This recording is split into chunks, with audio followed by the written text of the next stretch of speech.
to you. Cheers. All right, ready? Ready to go. All right. What's up, guys? Welcome to another episode of Beside the Point, 19 to be exact. 19 should have been last week, but we didn't record because, life happens. Life happens. Anyway, so this week, episode 19, I'm Zach. Hardcore Casuals, by the way. This is Matt Clausen. Hello. Not a part of the Hardcore Casuals, but a very good friend. Guest star. We'll call it that. Guest little cameo tonight. There you go. Okay. Good to be on the show. Yep. See, absolutely, yes. Very good friend of, at least mine. You know the rest of the guys, don't you? I don't believe so. I know I've met Eric a couple times, Okay. your roommate, when you were living with him before as well. But yeah, Zach and I have known each other about 8 years, man. We go back here in Oklahoma. It's good times, man. Good times. Absolutely. For sure. Thanks for being on. But yeah, truly, and I, I've been wanting to get on the show for a while, and it took me even a long time to view the show. But now, you're dragging your feet. But it's just what I'm trying to say is it's an honor to be a part of your creative vision as it begins to manifest. Here, we'll say it. Thank you. Wow. Hopefully it's manifesting. I would like for it to. And you have wanted to be on the show for a while. Yeah. But I'm glad we saved it for this topic. Truly. I guess we can just dive right in if you want to. Well, There's really no dynamic. however you want to get into it. Well, tell us a little bit about yourself, Matt. Okay. I don't know how much how much personal info I want to go. Dive in deep. Well, I mean, Criminal history. Well, okay. Well, if we want to start there, we'll be here all night. Honestly. All right. Look at me. No. I mean, born and raised here in Oklahoma. I went to a school here in Oklahoma. Graduated just this last year with a degree in management information systems. Mm-hmm. Do you want to say the school or no? Yeah, we can say the school, I guess, at that point. It's Oklahoma State University, so good school. Yeah, definitely. And Go Pokes, baby. There we go. Yeah, I have a degree in management information systems from there, and so just graduated. Got my first job here in town again. I'm in a tech job. I don't think I'll go too much into where I work here, but it's just a nice tech company here in Oklahoma City. And I do some things that I enjoy right now, and so it's good. Absolutely. See, that's why I brought you. The topic I want to talk about is net neutrality, which we'll dive into that here in a second. But because I wanted to bring you on was because of your job field. So you do IT work? Is that what you do? Yes, or? yeah. Right now I do. I work for I'm kind of contracted with a certain company to manage certain types of products, open certain locations, do all their centralized software, what we call vulnerability testing. So essentially just making sure that nobody can get onto their network through any holes that we may have there. So special protocol to go into a lot of things. And when you're handling sensitive information, sensitive data like credit card information, things like that, we do a lot of PCI compliant devices, they call it. So. Okay, cool, very cool, awesome. That's exactly why I wanted to bring. Yeah, it's bring super on. boring. Yeah, we don't have to talk about it. Nobody, everybody just tuned out right there. So that part's great. So. Coding. Okay, very good. Yeah, that's how everybody thinks of this. When I talk about, that's what they're thinking the whole time. So they tune out pretty cool. Right on. But so you would consider yourself pretty internet savvy? Yeah, I would consider myself somebody who cares a lot about the internet, as well as somebody who's used it for a long time, who's familiar on the back end of the internet network security as well. So I have certifications in that, and I also just care a lot about it and been practicing for a long time. Absolutely. I don't think. See, we're caught in that weird gap between millennials and Generation X. I feel the 90s, like the 90s they called Generation X. No, we technically are millennials in our generation. Are However, we technically though? No, we are. Anybody? I think it was 1984 to 2004 are millennials. At least that's just what I remember reading somewhere. So if you're born in the 80s. Yes, that's what I was going to say. I have people, friends of mine who are in their early 30s who are technically millennials and who just don't identify it. They don't feel like that. No, we don't. I don't think we do either. I don't think we feel like it. Yeah, I don't get that because the 80s was its own time frame, and then the 90s was Generation X. Yeah, and then I think it was the people growing up in the time were generation. So I think it was actually before, like in the 70s, like that was a thing. And then baby boomers was before Generation X. There's actually a name for the next generation after millennials. Anybody born after 2004 is I don't know if this is a term that's been coined and very popularized yet, but I've heard the homeland generation is what that's called. The homeland generation. Yeah, that's what I've heard. So that's don't quote me on that. However, go look it up. I think it is a thing. So. I read it on the internet. I know it's out there. You don't believe everything you read on the internet. Homeland generation, though. What does that mean? Like, is that like a national security? I don't necessarily know. Millennials had a little bit more of a definition. Generation X, I'm not sure what that necessarily Baby boomers had a good meaning behind it as well, I would say. Generation X was just everything that was cool. It was the 90s. Yes, that was it's very grunge at that time. Right. Yeah, it was rad. Slap an X on it. It's cool. Right. It's cool.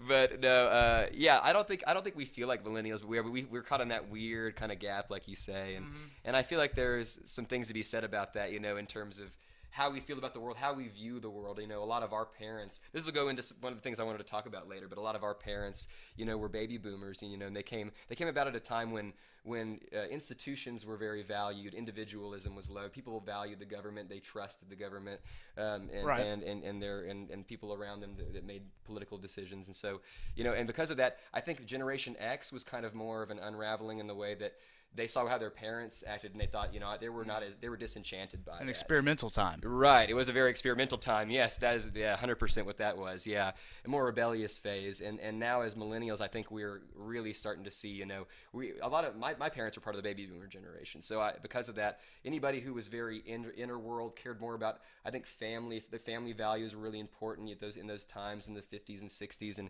now people who were, whose parents were like that, they saw how that was. They saw the outcome of that, and now they're more enchanted by the outer world, caring more about what's going on around them, around in their world, social issues as well as political issues, things like that. So I think it's I think that's just how I feel. That's how a lot of my I guess it depends on where you are, where you're from, but that's just how in my circle I feel like I see that a lot. So I agree with that. Yeah. Well, regardless, Generation X is still cool. I'd rather be. I agree with that generation than a millennial. Well, yes. Well, yeah, I think all millennials are ruining everything that exists. I mean, everybody wants to be born in a different time. You want to be born into the 50s until you have polio and you live in an iron lung for the rest of your life. What about ice cold Coca-Cola for the first time in the 50s? Damn. That's pretty. Convertible, I don't even know. Well, Ray-Bans. That's almost worth the polio. Worth the. It's like you could just pour that ice cold Coke right into my mouth as I lay horizontally my whole life in the iron lung position right there. So is that your generation you'd go back to? Is the 50s? You said that. Oh, absolutely not. No, I mean I don't know. One generation. This is such a good question, and I feel like I should have an answer already prepared for it. Oh, I feel like and it has to be within the 20th century, I guess. It could be any time period. Any time in the world. Go back to prehistoric. Prehistoric. No, I wouldn't do that. That wouldn't be smart. I don't know. It would be cool. You would die. Yeah, I don't know. You would definitely die. But I kind of very captivated by the thought of a lot of like Wild West type era stuff, but I think I'm just too much of a pussy to really go through it. What is that? 1700s? The Wild West. Wild West. Yeah, like the 1900, 1910, 1920. Okay, you're about 200 years off. That's the Revolutionary period right there. That was Wild West. It was wild in the West. But you're right. We were not very far. The settlements were not very far west at that point. You're talking cowboys. Cowboys and Indians, Native Americans, they're bad, yes. Yeah, that would be a cool time frame to live in. But the life expectancy there was probably pretty bad. 30. But you could get away with 35. You could get away with some pretty crazy shit. Bank robbing in general is something that I've always felt like. I've always had like a fascination with. Like if I got like a terminal illness or if I was gonna pass away or something, like I found like I was. You have to rob a bank. You have to do. You got to go Jason Statham and fucking Cranked. Are you talking about modern times or Western times? Old Western times, rob a bank? No, well, I'm saying it's easier. I mean, honestly, I live now, so if I had, I don't think I would. I don't think I probably would carry it out now, just because. I think it would be more fun in that period for sure. Yeah, and there wouldn't be, it'd almost be more comical. There wouldn't Absolutely. There's no cameras. It's not as serious. Like, it's not like I gotta take the tape and I gotta put the mask on. So it's like you could literally get up on the table and be like, "I'm Matt Clausen, and this is the Clausen gang, and we just robbed this bank. Yeah, and if anybody tells anybody, I'm gonna murder you and your whole family." Yeah, it was more theatrics back in the right. day. You get to get off your horse in the middle of town square, fire off a shot from your shotgun, Be like, this is my town now. That's sexy. You know? I like that. Everybody's like, oh, you know, wow. it cuts to a scene of everybody like shutting their shutters, you know? Yeah, It's no, the people. I feel like the people actually The appreciate. Clausen gang's here. The people appreciate. No, some of the gangs like would give too, like that would like benefit. Like I feel like people around them. I feel like people would hide them from the law. Like they would like or like I don't know. There was a guy named Mance Jolly. That he's like the most unknown guy, but he was like the Robin Hood of the Civil War, and we could go on all night about Mance Jolly, but he could we? I think that's his name. Could but no, we? well, there's some crazy stories about him. Like, you know, he apparently he was after the war was over. The North was doing a lot of things as kind of retribution. They felt that the South had caused this war. A lot of things they were having to pay for and everything. And so Mance Jolly didn't agree with that, and he was kind of like he said, I'm gonna fuck with the North, with the Yankees a lot down here, and give him a hard time. And so he has some pretty wild stories, and I recommend going to look him up. Do you have one? bit. Do you have a synopsis of a wild, a very wild brief, Jolly story? A very brief synopsis of one. I worked with a doctor at a location at a medical firm in Stillwater, who really, it was when I was studying broadcast journalism, and it was when I was like writing a lot and really interested in writing, and he wanted me to kind of work with him on that, and I had some we didn't really go further with that, I don't think, too much, but it really was a good idea, and I feel like somebody should make some sort of, if you're out there, Mance Jolly, I could be getting his name wrong, I haven't looked this up in a long time, if I'm getting his name wrong, we'll put something in the comments. Mance Jolly, I've never heard of him. No, he's not a very well-known individual at all. And so the one story that I had was everybody, this is well, I guess there's two stories I have. This is well into his debauchery and just fucking with the North, and so he was pretty avid in the church wherever he was. I can't even remember where he was at this point, honestly. It was, I want to say South Carolina, North Carolina, but I don't know if that's right at all. So I don't know. But he was in the church, and a bunch of Union soldiers had surrounded the church, and they said, "Okay, we know Mance Jolly is in there for the service. Get him out here. He's going to jail. We know what he's been doing. He's been fucking with us. We don't like that." And so the townspeople were like, "Oh shit, we're not going to let you go to jail like that. Like, no way." And so apparently the story. So he was a people's champ. He was the people's champ. Yes, he was. The North was coming, and they were like I said, they were trying to just reclaim a lot of things that they had felt they were taken from them, a lot of value that was lost in that area that they believed was part of their country still. And so they were just to give an idea, they were taking horses and cattle freely just because they felt like they deserved it. So they were stealing pretty much from the South. And so Mance Jolly was stealing back for them, giving them hell and stuff like that. And so this is well into his, debauchery and stuff. And so the people were going to help him. And so apparently he gets under a woman's dress, which were very big at the time, I believe. Naturally. Yeah, at that time. My first hiding spot. Right, and they all exit for the service, and the Union soldiers are just kind of waiting there, like, "All right, Mance Jolly, we're waiting for you to come out peacefully, this and that." And his horse is tied up over here, and the girl's just waddling with him over there, apparently, and he gets off and gets on his horse and just rides the fuck out of there. It's too late. Really? Before they realize he's gone. And the other story just involved him. He had a bounty. And I guess the individual who was at the police station was not very smart. He walked in to claim his own bounty. He said, "Give me the money. I want my own bounty." And I guess the guy gave him the money, instead of just arresting him.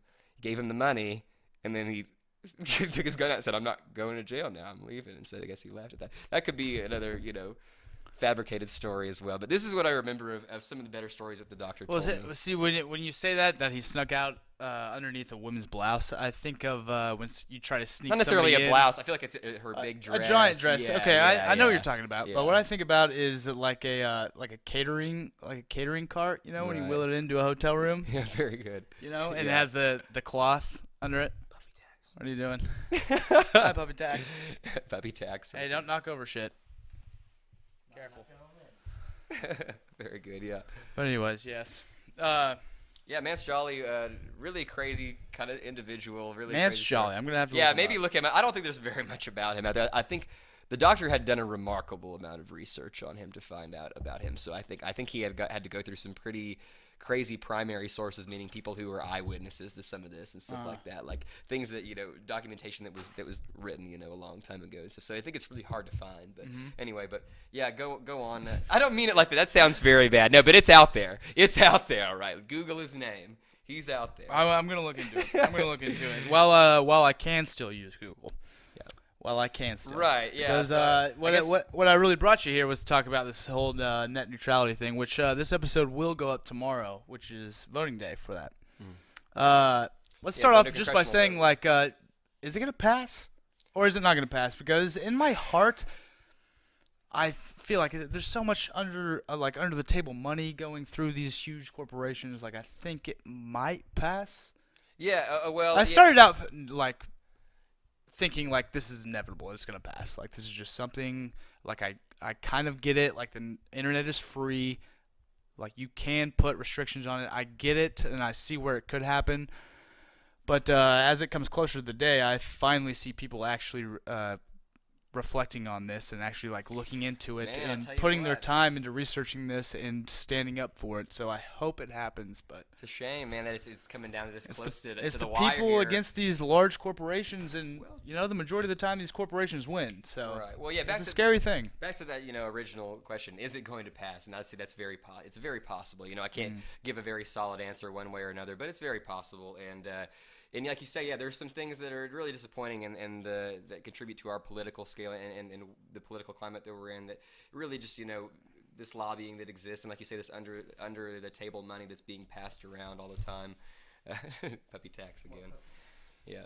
But and this is something that's been a point of I guess conflict for a lot of people for a long time, and I guess just to start by saying in 2015 is when we really kind of put into place net neutrality, what we consider net neutrality.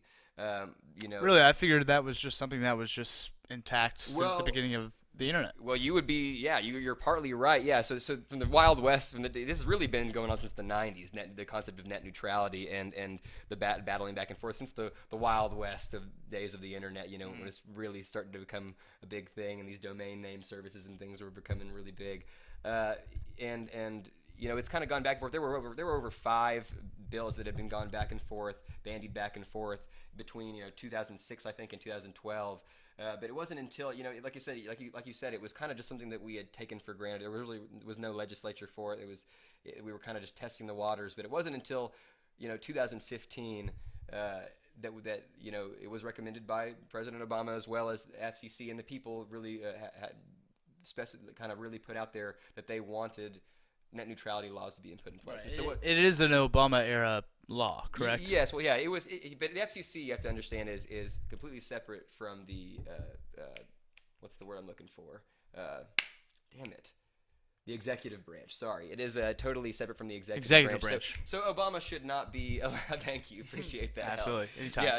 So Obama doesn't have any say in it. He just put a recommendation out based off of what the people were putting out at the time. It was overwhelmingly people were in favor of this because, like you say, it's big telecom that really are the only people that benefit from this, and the people who were pushing it through not only are accepting a lot of money from interest groups, from these large ISPs. Now, is telecom a corporation, or does that? Telecom is an evil corporation that rules the world. No, big telecom. Does that include Verizon and AT&T and all of them? Yes, no, big telecom implies mainly the 3 biggest ISPs that are out there. Perhaps. No, Cox is very Midwest to us, but the 3 main ones are going to be AT&T, Verizon, and Comcast are the 3 biggest ones who have put hundreds of millions towards over the last 10, 15 years towards making this pass. And so even if it somehow didn't pass in this congressional vote tomorrow, they could keep putting this money at it until it did. And so it's a bleak future here. And so going into what net neutrality is, the laws that were put into place in 2015, really just the easiest way to put it is they classified broadband internet service as a Title II telecommunications service. What that means is your ISP is a common carrier. And so that means they can give you your internet, but they can't really tell you what to do beyond that. You pay a fee, and you get internet, and then what you do with it, you're free to use it at that point. You're free to do with it what you will. And if we reclassify here, that's what they're kind of looking. That's the main thing they're looking to do is reclassify this to make these ISPs, big telecom information providers, what they call them. So essentially, at that point, they're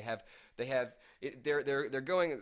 Some of these big companies, these companies are trying to go under the guise, as well as the political congressmen and women who are supporting this, and they're kind of going under the guise that this is deregulation. It's a good thing, but in this instance, this regulation was actually keeping the internet free. So it's not. So deregulation is something that we're not wanting right now. So we put those into places. There was another law that just recently another bill that just recently passed, I should say, rather, back in April of this year, 2017.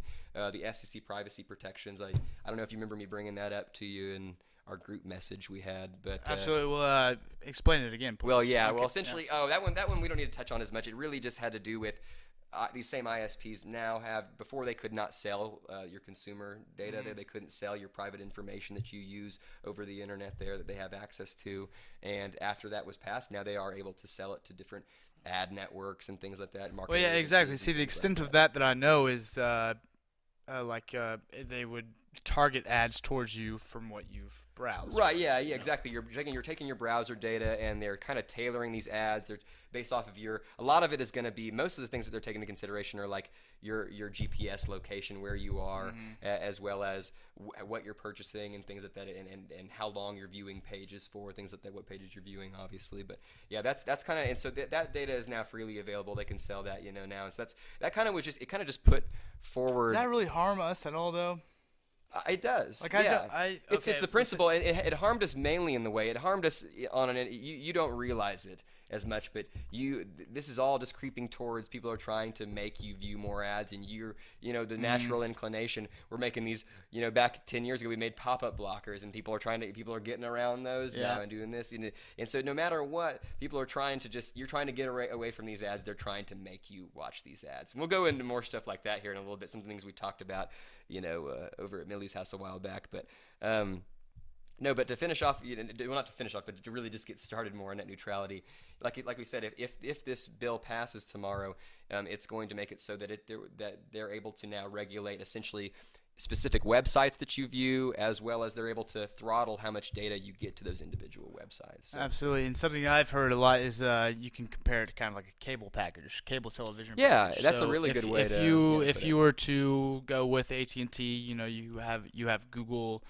and just to name some off the top of the head social medias, you'd have Google and Snapchat, all right? And if you go with Cox, then their preferred websites are like Facebook and YouTube. Right. And if you have Cox and you wanna access Snapchat, then it'll run at a lot slower speed. Yeah.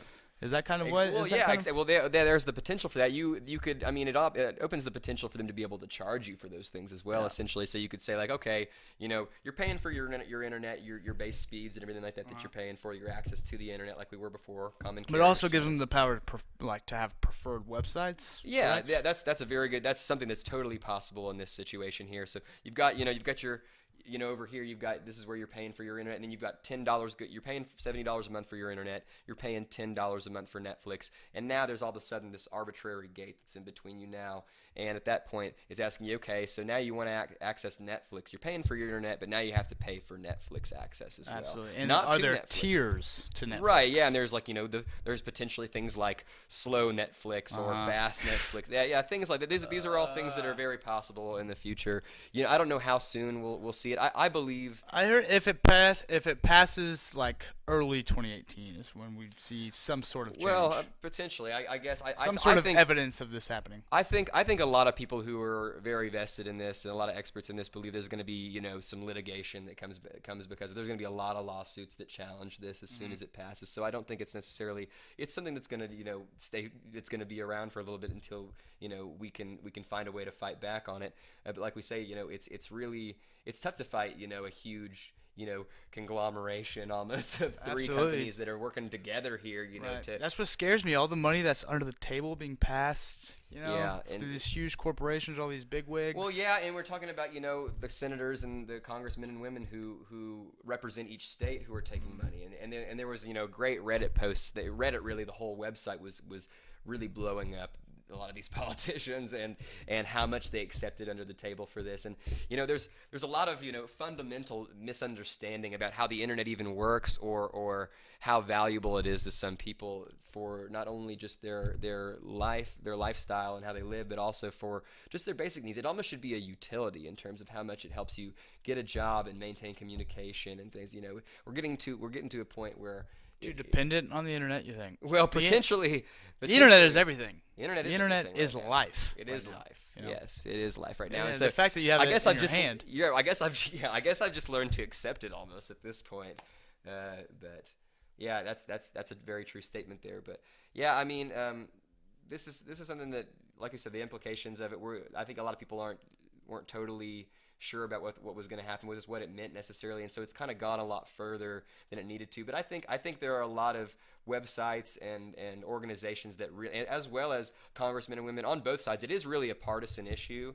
However, I believe that there are people that are kind of crossing that gap, bridging that gap, and they're coming over here and saying, "Hey, people don't want this, and this isn't right," But I think it all contributes down to not just net neutrality, but kind of the political climate that we found ourselves in. There's a lot of not only just outdated legislature that helps manipulate elections and as well as manipulate how people of power are kept into power, but there's also there's almost this just campaign of media kind of confusion to try to promote this voter apathy, try to promote people to be scared to go and vote because they don't know enough about this or the issues. There's fear mongering. There's a lot of fear mongering that goes on, and a lot of just blatant confusion by not only just by media but by interest groups on a lot of issues. Like I think there's a lot of confusion right now being promoted. People are saying there's conspiracies potentially for net neutrality.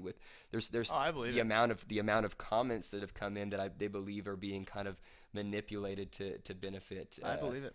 The deregulation. So and as a young person, we talked about our generations, whatever fucking generation we're in. I had thought that this might be one issue that other young people might get into, but I've talked to a lot of other young people and older people and younger people than I, and a lot of people don't know at all what this means. Net neutrality, not a lot of people are paying attention to it. Well, unless you're actively looking for it almost. And that's even tough nowadays. And we'll talk about, I was going to say, it wasn't really covered by very much syndicated or cable, network television. Well, that's because if I'm not incorrect here, there's no upside to this. Well, I mean, what Ajit Pai and some of the, I think, and some of the other people who are in support of it, some of the other chairmen of the FCC, the Republican chairmen of the FCC, would probably argue that it has for the ordinary consumer of internet. Economic benefits for innovation of new technologies is one of the main things they're saying.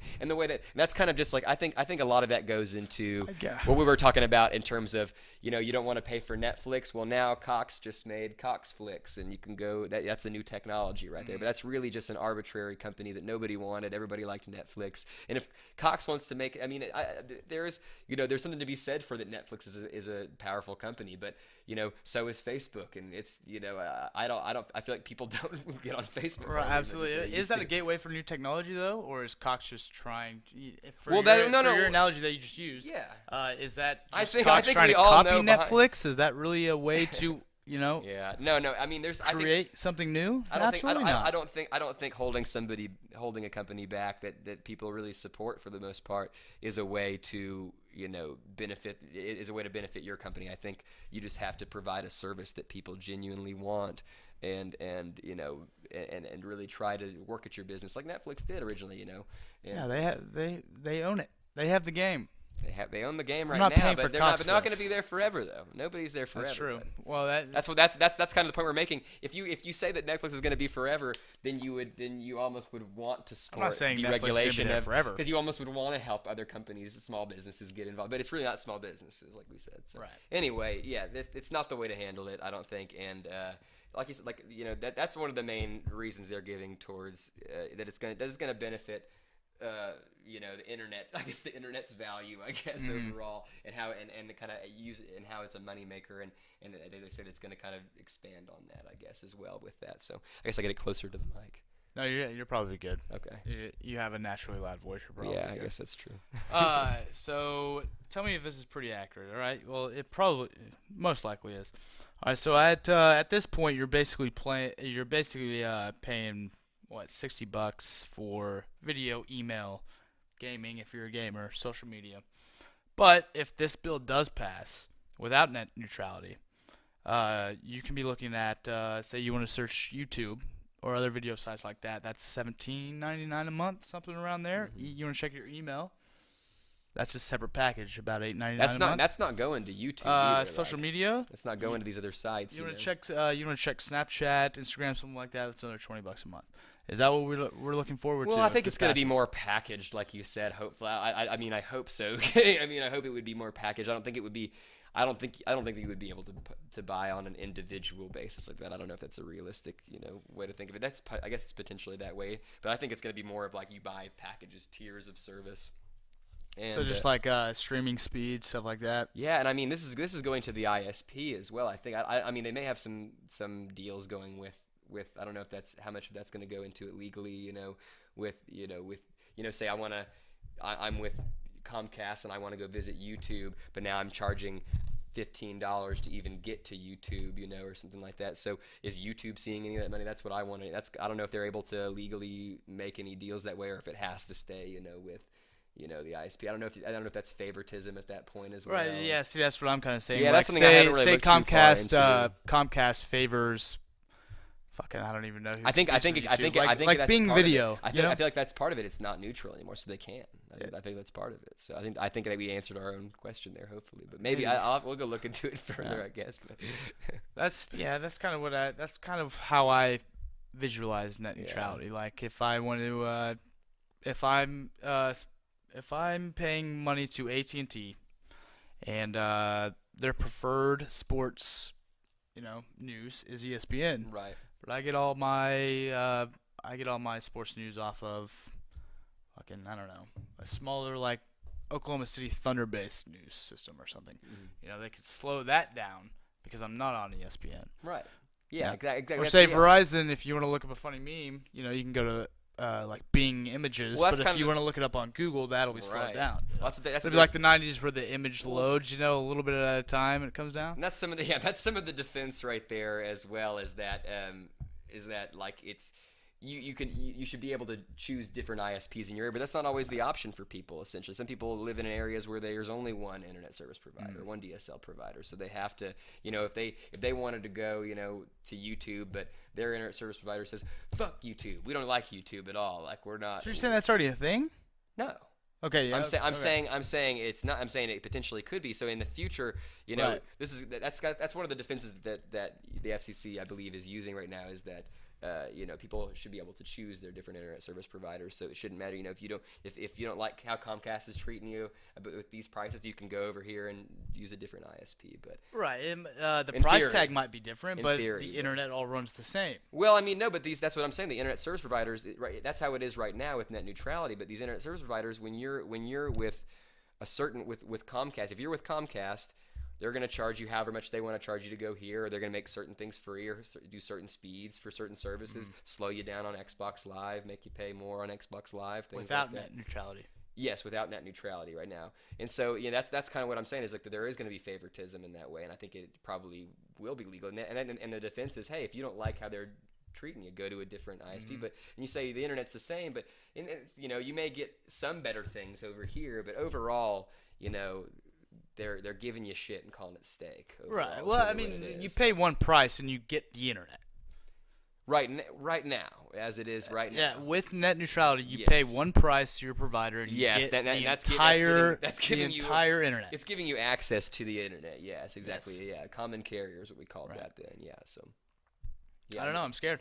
I wonder, like, as a podcast, but as a content producer, like, I wonder what that means for us, for me, when uploading something to YouTube. That's a good question, like, actually. what? Because YouTube's already getting tough they've been right now. cracking they down. are cracking down on some stuff, as well as they basically don't pay you anymore unless that's kind of what I was going to say. Unless you're PewDiePie or some huge channel with like 57 million views. It's really hard. Yeah, subscribers. It's really hard to depend It's basically not a thing. Depend on an income from YouTube. Basically not a thing. Basically not a thing anymore. Yeah, and so I think it's because that goes into hopefully some sort of competition can come about from YouTube and make something without net neutrality being necessary, right? To make a different site that could compete with this in a way that net neutrality that maybe YouTube wouldn't feel so comfortable I don't want to say screwing over. It's content creators, but would at least feel more about. Like, I feel like the old days were different. I feel like when YouTube first, when it first started, it's like ability to advertise on videos and things like that. Yep. I feel like it was a lot different, and I feel like it was it valued it made you want to put out more content, better content and stuff. I feel like people are rushed making just terrible. I feel like every YouTube video nowadays starts with like a dubstep. With the dubstep intro, a crazy animation, exactly, yeah. and then they're spamming, there's so many people like subscribe, right. Boom. It's just like, and you're used to it, and you're just like, okay, like let's get past this part so I can watch it, And I feel like that it wasn't always necessary. I feel like it's different. I feel like you didn't have to do all that before. I think people are trying too hard. There's just too many people trying to keep up with YouTube, trying to say, hey, I was doing well on YouTube. Why am I'm still getting the same viewers, but I'm not making as much. I'm not, feeling the same, I'm getting my videos taken down for bullshit, and things like that, and I feel they're the YouTube's screwing with the algorithms and all kind of stuff. Man. They control everything. They can control if your video gets 1,000 likes, or they can dumb it down and make you only get 10 likes or like 10 views. It's all about 1,000 views or 10 views. YouTube in itself is a search engine, and it's all about the search engine optimization there, and how theirs works. I believe in terms of the algorithms, I guess, as you say, it goes into essentially how many views you have in a certain amount of time in a small time frame. Shows how much you're going to rank up like for certain keywords that people are searching. That's why you tag the videos with certain keywords and things like that too. So yeah, it's some people can you can buy your views and things like that and rank. That's kind of how you get your YouTube video to the top. Now some other people actually do get to see it, is you just buy a bunch of views to get it to the top, and then people actually will get to see it. Yeah, you're not supposed to do that. I don't advocate that, and I don't have any YouTube. I don't think you can do that. I think you can. I think YouTube catches wind of that, and they in the algorithm of YouTube video, they plummet your video to the bottom. Oh, that's true. Yeah, and that's what happens with a lot of. They will make sure that nobody sees your video. Yeah, with Google too, they do the same thing with that as well in terms of like AdSense or just with SEO, in general. If you're getting a lot of really shitty traffic, a lot of really shitty visits from like what they deem are not, like maybe like bots or not valid traffic, not real people that are there to view, that have a potential to actually click this ad and buy something. It's all about what when you're signing that, when you're getting in those terms of use, like you're agreeing to all that, so they can decide whether something is good traffic or bad traffic. So they literally, like you say, you can get a ton of views on a video, but if they didn't like it, they can be like, oh, that's bad traffic, drop it down. Oh, those were bots. Yeah, no, those were bots. Drop it on down. Yeah, drop it on down. That's happened to me. Like probably when we're still very new to this, but probably like our 5th episode of Beside the Point. We filmed it, we put it up. We were still very excited, so we were just checking likes every 5 minutes. And one night, when one of our videos went up, it had been up maybe 30 minutes, and every time I just swiped down and refresh, we'd have like another 20, 30 views. I was just like, this is great. We're going viral. This is great. It's great. You're going hard. The next day, 10 views. YouTube have just taken them all away. They can take your views away? Oh, they can take, dude. If somebody viewed something, how can you take world power? How can YouTube? I think it was. I don't understand that. It just takes the countdown. I didn't know. I'm not too familiar with YouTube because I've never had a YouTube. I have like an account, but I just use it to like view like videos. I don't even really subscribe to much or anything, But you do subscribe to Hardcore Casuals, though, right? Well, yeah. I'm not a psychopath. Of course, I'm going to subscribe to Hardcore Casuals. I've got a brain. Thank you. Yeah. But they crushed my spirit that day, though, because when I saw it, I was, we made it, boys. I don't know. We made it. We're going up. We're going up. I don't know how you can take away a view. It's like somebody did watch that. Like I guess they're saying that it wasn't a valid view. Maybe it was like a bot. So no, that wasn't a view. They took it away. So I guess it's the same thing. I just didn't. I didn't think of it on the same. If they were bots gamut, or people. I guess. But yeah, I'll never know if it somehow got onto a major website and people were viewing it and liked it. You got shared on a crazy site in some crazy country, and you're getting lots of Russian views, and they're like, "Oh, fuck that, Russia." No, that's also there's a lot of a probability. Yeah, they're trying to undermine Russia. The American, watch us in Russia. I love Russia. Hey, man, they love us over in Russia. They do. Yeah. They took all those views away though. A little So too basically, much, I think we ended up with like I said, that was like our 5th video. Went up to maybe about 300 overnight in a time span of like 4 hours. 300 views. Thought we made it. Taken away, about 20 views the next day. What's the most views you've had on a video? On a video, not a lot, man. I want to ask you a couple questions. Probably, yeah, absolutely. I Probably want to about interview you. probably about 350-ish on a video. I mean, people that are watching this right now, you're teaching them so much about themselves. You know, it's only right that they know a little bit more about you, I feel like. Sure. As well. So Take the show over. This is the exact moment where I lose all control of the show and Matt begins to host. It's my show, so Absolutely, hello. let's go. Welcome to Beside the Point. Start you off with an easy one just to warm up your brain. Sure. Hit me with it. Give me a happy thought. What's a happy thought? Happy thought. Hey, we have some tough times. We need some happy thoughts. Happy thought. Probably what pops in your mind when I say think of a happy thought? the 325 views I had on a video before YouTube took them away. There we go, right there. Yeah, that was dead air if you're listening right now, but I gave a thumbs up to the camera if you didn't see that there. We're just our audio viewers. Yeah, just the audio viewers there. Hear it. I mean, I listened to my first up. ones. Well, I listened to a lot of my stuff at work because I just have my headphones in when I'm doing a lot of work. No, okay, that's a good one there. Trying to think of something that I can relate at least to the news lately. Here's a good one. Okay, Sure. So right now in the news lately, we've had some tragedies. I mean, we've had a lot of very prominent individuals that I think we've looked up to as kids. We're finding out that they're just perverts, man. They're just falling victim to some. They're not victims. Sorry, they are the the predators in these sexual misconduct and assault allegations and things. And a lot of people have come forward and said it's true. Some people have, have denied them thoroughly, all the way to the bitter end. Right.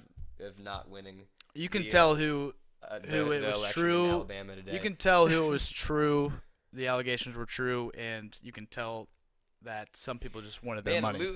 Louis C.K. He denied it for years. He denied that I want to show you my dick stuff for years, and okay. That was a shame when I heard that, and then Absolutely, but you got to commend. You do have to commend him for at least coming forward, because there's a difference between sexual misconduct. Bill Burr did a segment on this, and there was a difference between sexual misconduct. He apologized. He fucking hates what he did, and he realizes that he was a fucking perv. Oh yeah. Yeah, wow. I'm sure Jeffrey Dahmer hated what he did also. He's not a murderer. I hate that. I hate that. He just doesn't matter. What he did for clarity for the people that are not sure what Louis C.K. did was he asked women if he could show his penis to them. In situations where they almost felt coerced because he was in a powerful position, I think. And so that's wrong. It's very wrong. He acknowledges that it's wrong. And it's just. But the point of that was just saying it's heartbreaking to hear these people that we look up to at all this. So my question to you is, we got Kevin Spacey, we've got Louis C.K., Al Franken. Oh, that one hit close to home right there. I saw for 2 weeks on the news. I was ready for them to really get onto some other issues, but I had to keep watching Al Franken just honking that girl's boobs on Hong news. Kong, and it was terrible. But I don't want to see that picture every day. For 2 weeks. The Today Show guy. What is his Matt name? Lauer. God, that's almost one that I forgot about, but that one was crushing. That one devastated me. That almost is in the spirit of this question. So the question is, what celebrity would you be most disappointed to find out next was a predator in these sexual misconduct, sexual assault allegations? Tom Hanks. Tom Hanks. If Tom Hanks got a sexual allegation against him, I would fucking fall over dead. I mean, my entire life would be. Well, I think I can agree with you. Could I ever watch Toy Story again? No. Because Hanks Woody would have sexual allegations against him. Oh God. Yeah. I mean, that actually hurts. That hurts your reputation. Speaking of people whose reputation got hurt by the news, I feel like it's hard to listen to an Usher song now, a very sexual R&B singer. Now that we have heard the story about him having herpes, that's tough, right there. I didn't know that Usher has herpes. Well, apparently there's several different types of herpes, And he's got money. He probably has it. So hold on. There are several different types of herpes. There are literally. Trust me on this one. Yeah. But I think there is actually like 10 different variations of herpes. I'm sure there are. And I'm sure If you you know get a- about every single one of them, I and you could tell me a story don't. about them all. I don't. But I never knew that Usher had herpes. well, That's ridiculous. and that's It's just, kind of like Magic story- Johnson having AIDS, but you know sto- what? He's alive because he has I don't money. think of Magic Johnson in the same realm though, because he was a basketball player. Usher is in his how he was kind of known, like what his claim to fame was essentially was his sexual R&B persona that he really had. Him and R. Kelly were just those two dudes. R. right, Kelly doing that pisses shit, on like- people. But he doesn't, And I but he guarantee doesn't- you probably has herpes well, too. I was If gonna say he's he doesn't have peeing on- herpes, but if he's pissing on people, he probably has herpes too. He's a dirty mofo. God, yeah, I guess you're right. Like, I guess I can't fight you on this one. I can't dispute that. I mean, we don't know if he does. I don't know if this is legally getting. I'm not saying he does, on but he any probably shaky does. ground. So yeah, let's say that all these people that we're talking about right now, we don't necessarily believe that these are all stories that we've read on the internet and on the news. I just don't want to get you sued or the show sued, I guess. If R. Kelly watches my fucking podcast and Usher watches Somebody's my podcast, gonna take that as a challenge and they're gonna send it to R. Kelly. absolutely and do Usher it. now. Do it. Talk shit in a paragraph, I in a tweet. am guest link starring my, on this show for one time. Link my video into Maybe that Morgan. tweet and retweet it. There's no such thing as bad publicity. People will see that. It's Oh, good God. stuff. But what There's I want no to such touch thing as on. bad publicity. Have you looked at the news lately? Like, I feel like a lot of these people who were part of the. Let's finish the question. They're really. Let's okay, finish the you question. know what? Before all Tom this sexual Hanks. bullshit happened, there was no such thing as bad publicity. I Okay, guess there is now. Yeah. So now They've that's ruined an everything. outdated. That's an outdated phrase. Yeah, that's an outdated phrase. Like You 7 months outdated. Yeah, phrase. so God we- damn it. sorry, What we a lost time it we now, live in. yeah, But here's what I want to talk about. Yeah. Louis C.K. All right. By no means is any sexual act against somebody who is not willing okay. But Absolutely. Louis C.K.'s case was, hey. Oh man. How do I put this? Oh, this is tough. Justifying Louis C.K. I'm not justifying anything. I'm saying Louis C.K. had, like a female. had a very nice penis, Had and he a just female- wanted to show you know, it to these women. like Is that such these a crime? No, it's. How do I put this? Golly. How do I put this? It's like these females they may have not put themselves in this position, but Oh, God, this is they such a were tough- there. This is shows so Eh, shaky. but what baffles me is Louis C.K. asked these women to masturbate in front of them. He asked them he- to masturbate, or he asked if I could masturbate. He in front asked of if you? he could He asked if he could masturbate in front of Everybody's these women. got a kink, man. Absolutely, and these ladies, like, there was never an allegation saying that he forced himself upon these women. Well, that's why I'm saying there's You know, a difference like, between he asked sexual them, misconduct. He asked them if he Yeah. could masturbate in front of them. Sexual misconduct is different If than they sexual sat there, assault. if they like- sat there and watched it, they might have been somewhat okay with it. It's like Well, that was part of these, the point that these it women was came a forward. These coercion women type of came thing. forward and say like, "Oh, we were, we just felt, so small because Louis C.K. is who he is, and we didn't feel like we had an option because Right. he's so famous." What does that even mean? Louis C.K. is not Brad Pitt. He's not fucking. He's not the most attractive. To some people, human he being. is Brad Pitt. Like He's when you're in a room with Louis C.K. Right. and he asks to jerk off in front of you, what Yeah. are you gonna say? I would probably. You thought about it. For I a would probably second. go. Well, I mean, do what you feel, Lewis. I mean, yeah. goddamn. I mean, Tell me a joke. tell in me, the are you gonna meantime. buy me a drink Yeah, first? something. Like, Christ, It's like that's the one. That's the one thing. That's the one thing I don't get is Louis C.K.'s. I mean, just like I said, I think they wanted. it's an issue of sexual misconduct. It's different. Absolutely. That's why we have assault and then murder. They're different crimes. They deserve different levels of punishment. Sexual He came sexual forward- misconduct too. It was never right what he did, and, Now, and, did and- this- and he denied it for a long time. But I think it's right that he came forward and he's trying to make things Now, right did now. he deny it, or Certainly, was it yeah. never brought to the No, surface? a lot of because- people. Until, I think he denied it. But I know a lot of comedians talked about it in silence behind closed doors. Going back to one thing we were talking about for just 1 second with Tom Hanks, that was an interesting pick that you had there because I recently just. Well, watched, he's just the only thing left that is pure. Well, yeah, I in just Hollywood. watched. You should look up an interview he just did about I Harvey hope. Weinstein. He just kind of was asked a lot of questions about Harvey Weinstein and just if he knew anything about that, and I forgot exactly what he said, but it was a really good interview, and I liked it. And said it was kind of all behind closed doors, and you knew this kind of stuff existed, and you shouldn't put yourself in those positions, but it's never right for someone to ever make you feel obligated to do anything or to force you to do Absolutely. anything. And with all these allegations coming out, there's also big time names also coming out and saying, yeah, we knew about this. We knew about this for the longest time. We just didn't really. Well, yeah, I mean, a lot of people. Yeah, I mean, it all goes into. I guess better late than never is the thing. I mean, it's if you knew about it, maybe they felt like it wasn't a good time. Like you could argue. What is that? This is not a good time to. Because maybe they've been working hard in Hollywood to get where they wanted to be for a long time, and potentially they had just started to make, and they're starting to see, amounts of money they never thought they would see in their lives, and so now at that point. Are you going to blow the whistle on something that could potentially end your career, and then not actually even get this person? You don't know if it's going to end up anything. I understand. There are a lot of people who are accused, I guess, who aren't even being pursued really very much. You have a lot of allegations against them, who aren't being pursued. I understand that. I just think it needs to be addressed that also is incorrect to hold this in until it is convenient to you to confess. Yeah, no, that makes sense. Yeah, if this were to happen to you, that now. And it is such a traumatizing. Maybe women didn't feel like I'm talking about men and women both. Like, okay, yeah. But if it's such just like such a traumatizing, life-changing thing happens to you, I would think you'd want to address that immediately. Well, yeah, and that's whether it's your career on the line or not. Well, I mean, but it's we don't all live in the same day and age. This is just something more. This is something that's becoming more, prominent now because it's something that we're finding.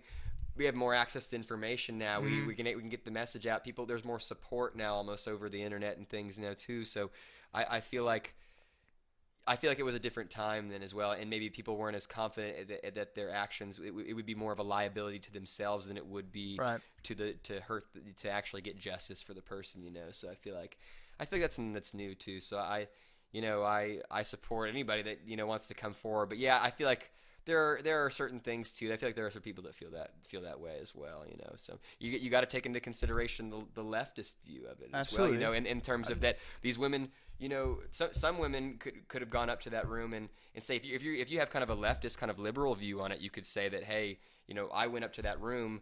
I wanted him to have favoritism to me and a part in a movie, and I knew if I went up there and slept with him, it's my body. I can do what I want with my body, and if you don't support that, then you're slut-shaming me at that point. That's the leftist kind of side of it there. You can't have it both ways, And I think, some people, may have thrived on, using those opportunities to advance themselves, but some people, were more forced. Maybe it just kind of perpetuated a stigma, more perpetuated a kind of a lifestyle he thought he could portray, or these people think they can portray in Hollywood. It tends to be a lot of very, that we're hearing a lot of powerful people, obviously, but I guess this is what we're hearing about. There's, sexual assault everywhere all the time, unfortunately. So. And it also, it makes you question the actors and what they portray in their movies, because if I'm correct, Louis C.K. had just written a part for his movie.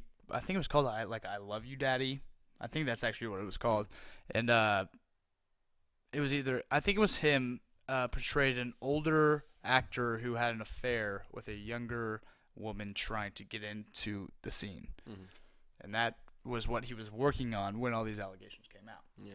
So it makes you question, like, when actors are performing, is that actually them or is it a script? Yeah. Is it something they wrote or is that actually something going on? You hope they can blend the two, blend themselves into. Well, sure, that's what everybody thinks. Yeah. But when something like this happens, you don't know what you're getting, I guess, at that point. Yeah. It's terrible. So I guess I'm trying to, because I thought of that question too. I actually had a pretty good answer. I thought Jackie Chan. That would devastate me if I found out. Jackie Chan, yeah. The one with trouble. Yeah. and then he's going over and doing some really suspect shit on the low. Never. It would never happen. Man. Those are two good picks. Tom Hanks and Jackie Chan. God, Jackie Chan, please stay true to yourself. Please he will. Stay true to your heart. He will. I hope. Keep making movies. I know you're getting up there, but it was just weird how all this shit happened just in a shitstorm all at once. Well. I think it was kind of, it goes to the saying, when it rains it pours. Mm-hmm. It needed to happen, and with domino effect. Matt Lauer, with him going down, it's like that guy had been on the Today Show for 20 years. It as long as I can remember. Yeah, it's hard. That was a tough one. I remember growing up, like that was something that was in my household. Is that that was just kind of something you'd wake up and watch the Today Show, and that was just maybe even a glimpse of it. You know, Yeah. it's like I didn't sit down and watch the Today Show, but since I've been alive, really, and He's can been remember, somebody I've been known on the his TV. name. Yeah, Thanksgiving, for somebody- Christmas Right. parades, stuff like that. You know, he's always right there in Times Square. Yeah, and I don't know as much about what happened with his allegations. Do you Nobody know much really about does. him? He is. I don't think I even wanted to look into it just- as much. I he- was just disappointed, really sad about He that. put his he just really put his hands where they didn't need to be, I guess. What? I mean, he was. I don't know if he actually touched. I think it was more. They were very vague about it. They were vague. I think they were said it was sexual more, misconduct it was like a in the coercion type office. thing. Yeah, it was like I don't know if he kind of not locked someone in a room, but kind of positioned himself so that someone couldn't exit a room and they felt intimidated. I didn't hear the last time I kept up with it was the morning of it happened. There's actually It was very vague, but they said regardless of the 20 years that he's been here, with this one sexual assault allegation. it was at the time. Thank you for your 20 years, I mean- but we cannot keep you knowing that This we've happened. also been told that this might not be the first incident.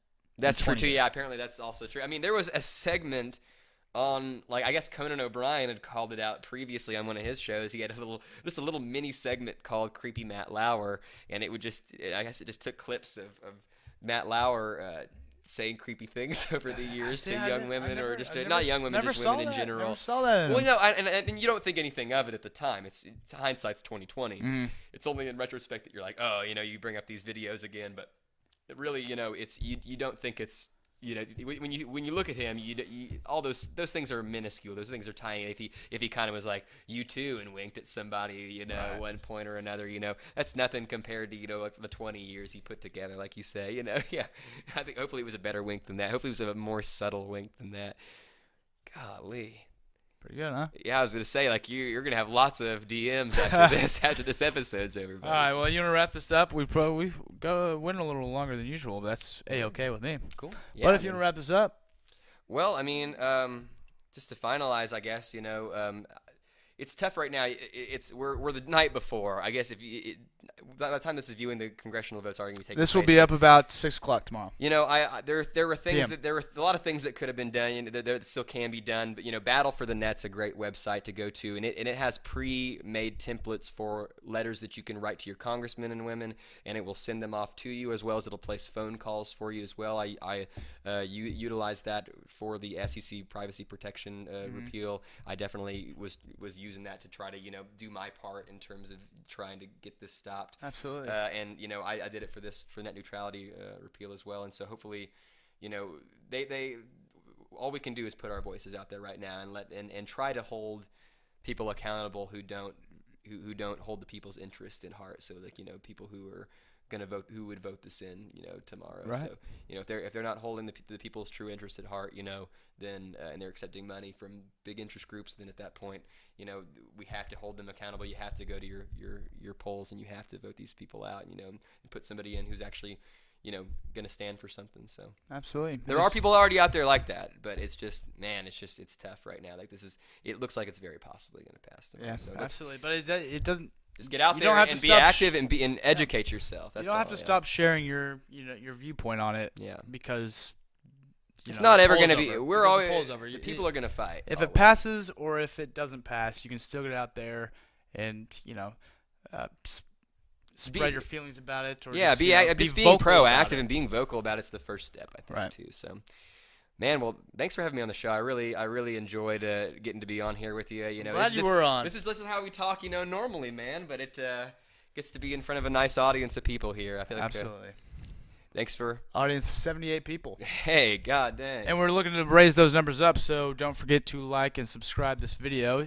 Are you on any social media that people can find you on? Not too much really nowadays. Yeah, I'm not gonna pitch myself tonight. So. Okay. Very modest. Very modest. Maybe if you have me on again, I will next time. Absolutely. We'll get you on again. Cool. Thank you guys for watching. Have a good night. Bye.